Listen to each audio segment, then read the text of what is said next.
What was it like working with Robin Williams? I mean, he's one of my all-time favorites.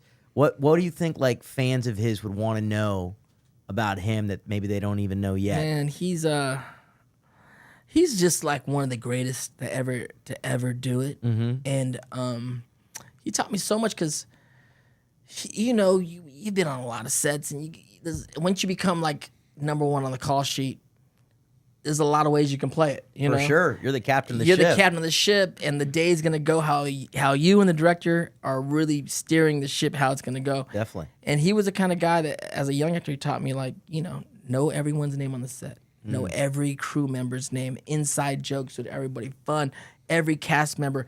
He really took upon his shoulders to like really keep the morale of us going, and really made it an amazing, magical day every day. But then I also got to spend time with him in the mornings before he like was on. Yeah. And we would just be in the makeup trailer, and we have quiet conversations, Mm-hmm. Dead Poet Society was one of my favorite movies, and still is to this day. Love that movie. Heart-wrenching. Heart-wrenching. And we would talk about his favorite poems, my favorite poems, his favorite poets, my favorite poets. And I told him, like, we made our own Dead Poet Society. He said, what? I said, like, me and my brother, like, I'm from the neighborhood. I'm from Paramount. I was living in Paramount, California, like right next to Compton.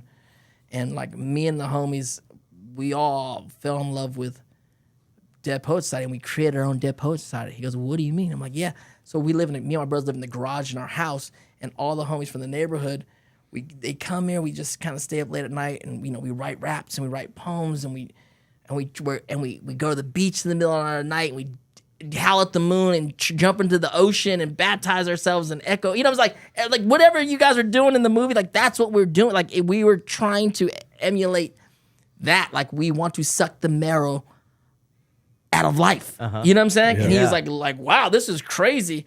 And the crew was called... You're blowing Rob Williams. Right. No way. The crew's called 13607 and a half because that was our address. The half was the garage. Yeah.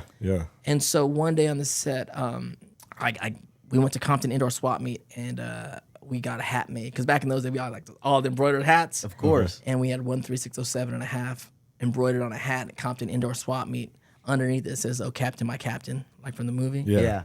And the whole crew came to set and met Robin. Robin met everybody. Oh, wow. Bro, it's a picture of all of us like Oh my on the God. Sony lot, and he has the hat on.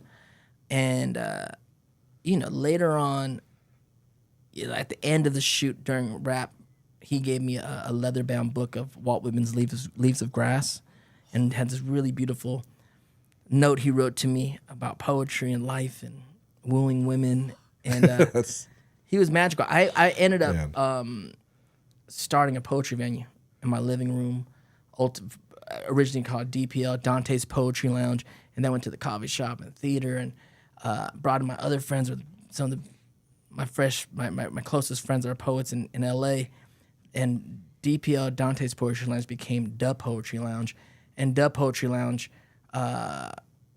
became this really big thing. Right, we just celebrated like our 28th anniversary. No way. Congrats. That's huge. Yeah, it went on. Was the inspiration what went on to become Def Poetry Jam on HBO. No way. Wow. That went to Broadway and That's won a huge. Tony. Oh my gosh. Wow. And then it's now like the largest weekly open mic venue in the country, and I credit some of that to like the magic of Robin Williams. Wow. Yeah. I ran into his daughter Zelda, who was also on Avatar, like right before COVID, and we were trying to get coffee, like we were catching up, and saying I'm sorry about hearing about your dad and everything. And during COVID, she texts me, and she's like, "Hey, I was looking through my dad's stuff, and look what I found." And she sends me a picture, and it's the 13607 and a half hat. Like he kept it all these years. Oh No my gosh. way. It's crazy, man. That's amazing. Dude, that's the third time I'm getting chills. Yeah. It's crazy, Just this dude. episode.